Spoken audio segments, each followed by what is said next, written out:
If you're a boy or man, you kind of understand what I'm talking about, that we are raised to be independent. We are taught that independence and dependence are at two opposite ends of the spectrum. And the more that you ask for help, the more dependent you become. Whereas in actuality, help seeking can foster independence. Today, we're going to talk about how to ask for help. Now, this may sound a little bit strange because there is so much in the world that is rapidly evolving. There's AI, there are designer strains of THC and marijuana, and of course, there's all these neuroscience changes with the way that technology is interfering with our brain. And there's dopamine and the evils of dopamine and the gluten. Watch out for the gluten. There's so many problems in life. But today, we're going to talk about something that is so simple and yet so difficult for especially half of the population, especially men, which is asking for help. And it is crazy, but a lot of men out there don't know how to ask for help. And a lot of the problems that we face today, I think, are due to a fundamental inability to ask other human beings for support. It turns out that asking for help is not just a natural thing that we do. There's actually a social and cognitive skills expertise involved with asking for help. Much like making friends or learning to apologize properly, or even things like flirt, asking for help is actually a social skill that most men lack. And today we are going to focus a little bit more on men, because it turns out that the literature shows that especially when it comes to help-seeking behavior, men are at some sort of disadvantage. And this sort of makes sense. If you're a boy or man, you kind of understand what I'm talking about, that we are raised to be independent. And as independent and capable men, the last thing that we want to do is ask for help. Now, this is a huge problem because help seeking is actually a critical human skill of communication, just like something like flirting or how to interview for a job properly. There are particular ways to ask for help. And today we're going to dive into that. Now, some of the research that we're going to be looking at is specifically towards men because this is more of a masculine problem. But one of the things that I'm seeing as a clinician is that the gender divide between men and women when it comes to mental health is actually shrinking. So I've seen more and more women recently who struggle with the same problem, or non-binary persons. So my hope is that this will be helpful for everyone who watches it. Hey y'all, if you're interested in applying some of the principles that we share to actually create change in your life, check out Dr. K's Guide to Mental Health.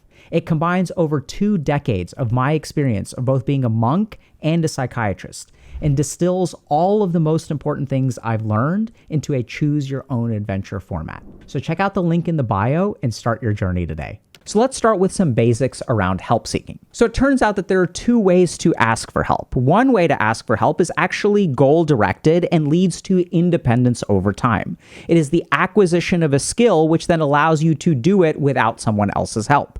On the flip side, everyone is afraid of asking for help because of the downsides of it. Well, if I ask for help, I'm dependent on this person. I don't want to be dependent on this person. I should learn how to do it myself. And if we're not careful, help seeking can actually lead to dependency. So we're going to tease these 2 apart. So let's start by understanding bad help seeking. So when we seek help for negative reasons, it turns out that it fosters our dependence and keeps us from being independent. And bad help seeking has a couple of qualities. The first is that bad help seeking is characterized by trying to avoid the task in some way. If I don't feel like doing something, I can ask for help so that someone else messes with it. Related to this, if you look at themes of sort of negative help seeking, sometimes when we want to put something behind us, we will lean into bad help-seeking behaviors. I'm tired of dealing with this crap. I want to just get it behind me. I want to avoid the task. I don't want to bother with it. So I will basically dump this responsibility on someone else. So anytime you're asking for help, really stop and think a little bit about why are you asking for help? Are you doing it for the reason of avoidance? Are you trying to avoid a particular thing? There are 2 other reasons that lead to bad help seeking. So one is avoidance of criticism. So the other reason that people may ask for help is because they're afraid, if I do it myself, what will people think? What will people say? Will I end up being criticized? So help seeking can be a form of ego protection. And that leads us to the last bad reason to ask for help, which is actually to avoid comprehension or mastery. Some human beings will take a particular skill and end up saying, you know what, I just don't want to learn how to do this. I don't want to organize the pantry. I don't want to learn how to put together a presentation for a group project. This does not seem valuable to me. So instead, what I'm going to do is dump this responsibility on someone else by asking for help. help. Now, if y'all have been paying attention to these reasons, you'll notice a couple of common themes. A big one is avoidance. This is something that I'm not interested in learning, not interested in growing, not interested in exposing myself to the task. And the second big thing is a shifting of responsibility. So instead of taking responsibility for this task, I'm essentially dumping it on someone else, which is exactly how we move to healthy help seeking. So if you look at studies from the 1970s, this was super cool, but they took a group of teachers and they asked them, what do you see when you see kids asking for help? And these teachers basically noticed the same dichotomy, that they said that actually the kids who ask for help are more likely to be goal-oriented and more likely to be independent over time. And that teachers are very supportive of kids asking for help. And that's because help seeking is actually a problem-solving strategy to gain independence. So in medical school, we have this very, very simple saying that we say, which is see one, do one, teach one. So in med school, when you're working in the hospital, the first thing that you do is you learn from someone else. I'm going to watch someone put in an IV line. And then what I'm going to do is I'm going to do an IV line myself. I'm going to be observed while I insert an IV. And then hopefully I will teach someone else how to insert an IV after that if I've been paying attention. Now, with something specifically like putting in, an IV line or a central line, we have to be observed a couple number of times, and it's not quite that easy. But that really captures a certain attitude of help seeking, which is that help seeking can be used to foster independence. And this is what we see on studies of children, is that some kids will ask for help, right? They're like, I don't know how to do this thing. Will you help me do this thing? And once the teacher shows them how to do this thing, then the child then engages in independent behavior. I no longer need your help. So if we pay attention, what we'll find is that some help seeking is simply a step to independent mastery. And there's a great example of this that we're all familiar with, which is mentorship. So even when I was starting Healthy Gamer, I went to a lot of my mentors, like the chief of psychiatry at Mass General Hospital, the chief of psychiatry at McLean Hospital, the president of the American Psychiatric Association. I went to a lot of these people and I said, will you help me? I have this concern that technology addiction is a huge problem and I want to do something about it. Will you help me figure out what I can do about it? And this is what's really interesting about mentorship. If you really pay attention to what it is asking for help almost preemptively. You are proactively asking for people's help and guidance while you garner independence. And this is critical to understand, especially if you're a dude. So when we're growing up as boys and men, and a lot of women, like I said, I've seen this a lot more in women recently as well, is that when we're growing up, we are taught that independence and dependence are at two opposite ends of the spectrum. And the more that you ask for help, the more dependent you become. Whereas in actuality, help seeking can foster independence. And it turns out that even if you study teenage children, what you find is a very interesting dichotomy. So if you ask teenage kids, is asking for help okay? The answer is it depends. If you ask for help from your parents, then that is not okay. Now you're a noob. Now you're someone who's always running to mommy and daddy for help. We actually view that negatively. But teenagers who ask other teenagers for help are actually viewed positively. So even though we all sort of think that help leads to emotional dependence or dependence, it turns out that many people, teachers and teenagers, see help seeking in a potentially positive light. So now let's get to some of the more concrete stuff. So what is it that makes asking for help difficult? It's not just this issue of, okay, if I ask for help, I'm independent. But if you look at studies on men specifically, it turns out that there are a couple of reasons why it is very difficult for men to ask for help. And this also creates a cycle, because if it is difficult for us to ask for help, that means that we don't practice asking for help. And if we don't practice asking for help, then what ends up happening is finally we're desperate, we're unskilled, and we are forced to ask for help. And since we don't know the skill of it, then when we end up asking for help, it doesn't go well. People don't give us the help that we need. We're not even able to articulate what kind of help we need. And even the amount of help that they give us seems to not be enough or makes us feel really bad about ourselves. So this is something that's so critical, but we sort of we're not really taught how to do it. And then when we finally give it a shot, it doesn't end up working well. And when it doesn't end up working well, we do not reinforce that behavior. Then we sort of realize, and this is the experience of a lot of men, when I ask for help, I just get burned. It's a waste of time. It doesn't end up helping anyway, so I'm not going to bother. In order to reverse that, we have to understand the things that make it difficult to ask for help and then sort of set up a system to successfully ask for help. So let's start with a little bit of research. Why didn't you just ask? Underestimating the discomfort of help seeking. So the first thing that we've got to understand is that asking for help is not easy. In fact, it is very hard. There are a lot of internally, emotionally difficult things that keep us from asking for help. And until we understand what those are, we cannot successfully ask for help. So now let's take a look at some of the things that cause problems. So this is a paper called The Role of Masculinity in Men's Help Seeking for Depression, a Systematic Review. And then what is the impact of mental health related stigma on help seeking, a systematic review of quantitative and qualitative studies. So some of this is men specific.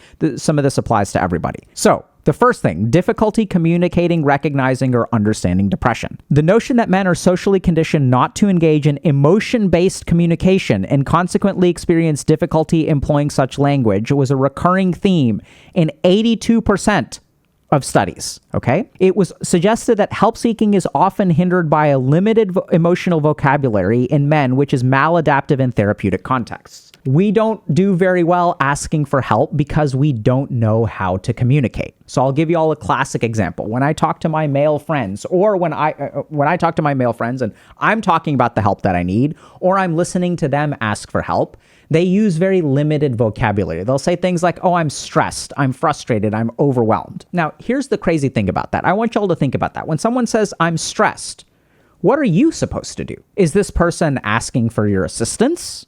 Do they want help with the stress? What part of the stress do they want help with? What is the ask for you? You don't know. I don't know. They're just stressed. Are they just venting a negative emotion? Are they looking to just say, I'm stressed, and then we're going to talk about it for a little while? Do they want a shoulder to cry on? Do they want an ear that listens to them? Like, what are they looking for when they say stressed? And especially for men, oftentimes when we say stressed, what we're really looking for or what we're asking for is someone to distract us from our stress. I actually don't want to talk about my problem. I don't need your help in it. I need a buddy to go get hammered with, or I need a buddy to go play video games with. Let's go dumpster some noobs. So this is the first problem when it comes to help seeking, especially if you're a man, which is that oftentimes we don't know how to communicate effectively. We're incredibly vague with our language. We ourselves don't realize what kind of help we need. And so it puts people in a very difficult situation where when you say, I'm stressed and overwhelmed, what is that person supposed to do? They have no idea. And what that sort of means is it's kind of really tricky because if they have no idea what to do, you are not giving them a frame to help you. It makes it difficult for them to help you. And the harder you make it for someone else to help you, the less likely you are to ask for help. And if you don't ask for help and they don't know how to help, then you end up saying, this is absolutely a mess. It's never going to work. Nothing good comes of it anyway, so I'm done. And then we lead to a life of loneliness, isolation, and eventually getting crushed because life is a multiplayer co-op game. Human beings have evolved to help each other out. And as a man, if you don't know how to get help from other human beings, you are playing at a huge disadvantage. The second problem that men run into is that they oftentimes try to limit their disclosure. So this is where if I'm asking for help from someone, what I usually want to do is show them the tiniest amount of whatever I need help with. Because if I need help, that is incredibly embarrassing. It's pathetic that I wasn't able to fix this on my own. And now I'm such a loser for needing your help. So instead of asking for the full range of help, what I will actually do is I will limit my disclosure. I will try to ask for the tiniest little thing. Instead of telling people, oh, I lost my job 3 months ago and I've been living off of my savings, I will ask for the tiniest little loan, right? I will try to protect other people from everything that is going on in my life. Hey, bro, can I borrow a couple $100? And then I don't tell them that the problem is actually a lot larger because I feel embarrassed. And if I don't tell them the problem is a lot larger, even if they help me, that help will be insufficient. Right? So this means that I'm asking for a couple $100, and then what happens a couple weeks later? I need a few hundred more, and then a few hundred more, and then a few hundred more. Because instead of actually telling them the scope of my problem, I don't want to feel bad for burdening them. So I try to limit my disclosure as much as possible, not give people context. And therefore, even if they do give help, it is insufficient. So it is a strategy that ends up failing before it even begins. So we need to be a little bit better about not limiting disclosure quite as much, okay? And we'll teach y'all how to do that too. Then we get to the third basic problem that men have when asking for help, which is that they use help as a last resort. So I'm going to try to fix this problem on my own. I'm going to do it myself. I'm a man. I'm an independent. I don't need no one's help. So I'm going to fix it on my own. I'm going to fix it on my own. I'm going to fix it on my own. Problem gets worse, worse, worse, worse, worse. And then since I've tried everything while the problem is getting worse, then when I have nothing, no options left, then I will finally ask for help. But this too is a self-defeating strategy, because by the time you ask for help, things are such a mess that your friends don't even know where to start. Now I've been jobless for 3 months. I'm about to be homeless. I got dumped by my partner. I'm addicted to this substance. Everything is falling apart and you don't know where to start. And if you don't know where to start, you break down and you tell your friend, everything is going wrong, I'm suicidal. And then your friend is like, I don't know what to do with this. We don't have a focused ask because your life is such a mess sometimes because you waited till the last minute to ask for help, that it creates a situation that seems unsolvable. So now that we know what the problems are, we're going to teach y'all a strategy to successfully ask for help. Now, this strategy involves a couple of key components. The first is that the strategy should feel good to you. Remember that we have all these ideas about how asking for help makes me a loser, these problems are too big to start or to fix or whatever. So we need something that is going to be emotionally okay for you to ask. The second thing that we want to do is provide enough context to prevent that limited disclosure, to help people understand what the scope of this is without sounding pathetic. And then the last thing is to ask in a strategic way so that people are actually more likely to help you. So this involves actually just 3 to 6 sentences that are broken down into 3 categories, okay? So the first category is a little bit of context.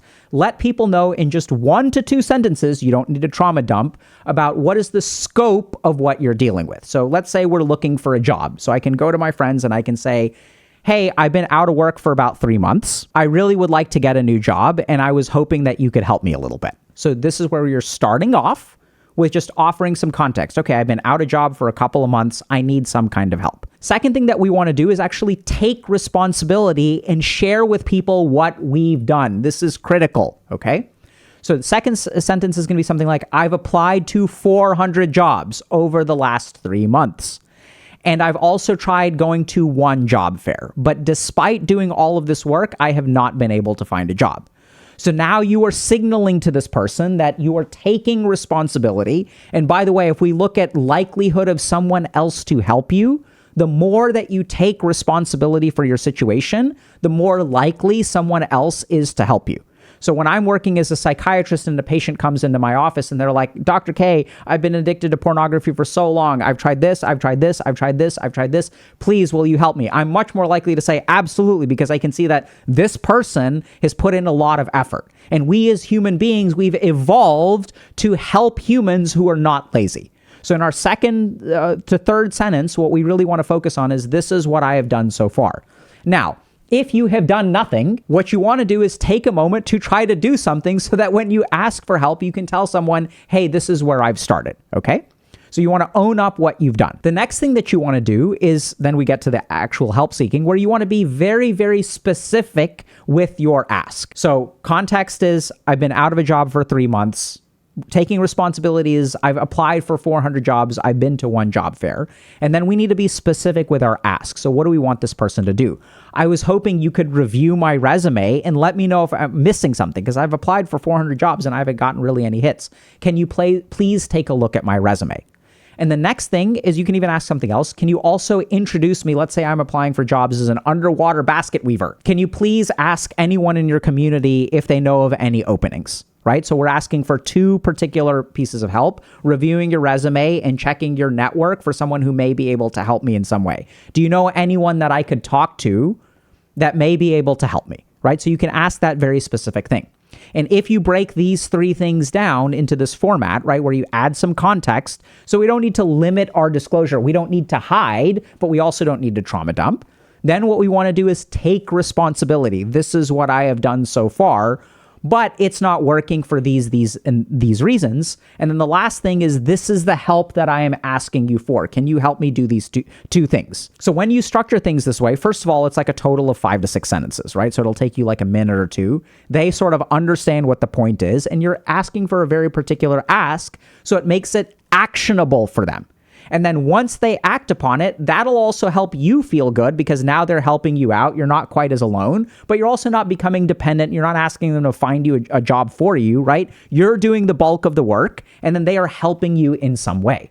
And even when we go back to this research on kids and teachers and things like that, this is exactly what we see, that a lot of people who ask for help are actually striving for independence. And if you ask in this way, if you ask them to review your resume, and then they review it and you're like, okay, I see you made these changes. Now you've increased your competence some, so you won't need their help quite as much in the future. Now, there's one last thing to consider when it comes to help seeking, which is another psychological trick, which both increases your ability to ask for help and someone's ability to give you help. It makes it easier on both sides, is to be new. So anytime we have a novice, if you just look at the science of help seeking, anytime someone is new at something, it makes them more comfortable asking for help, and it makes other people more comfortable giving them help.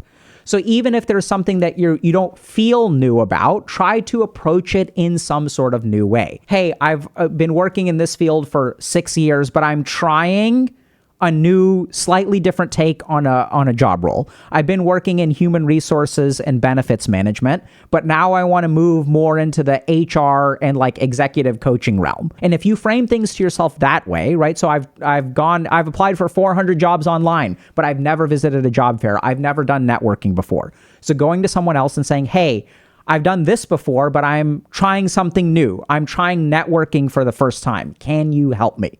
So if you literally use those two statements, if you frame something as new, it'll make it easier for you to receive help without your ego getting in the way. And people are more likely to help people who are new at something and they're novices, right? If a friend of yours comes to you and says, hey, I'm trying to learn this new game, will you teach me? How would you respond to that versus someone who says, hey, will you, we've been playing together. Can you give me some pointers? Like there's a subtle but important psychological difference between the two. So it's kind of sad, but one of the biggest problems that men run into is that we're socialized against asking for help. And the less that we ask for help, the more our help-seeking skills atrophy, which is absolutely a social skill. As we get worse at asking for help, then the rare occasions when we are desperate and we finally end up asking for help, we end up asking in a way that's way too vague, or we don't tell people the full story because we're so ashamed of ourselves, and we don't even have a clear ask, so they don't really know what to do with it. Then that results in, I mustered up all this courage to ask for help and I didn't even get anything. That then negatively reinforces me asking for help. I decide I'm never going to ask for help. I'm going to do it myself, right?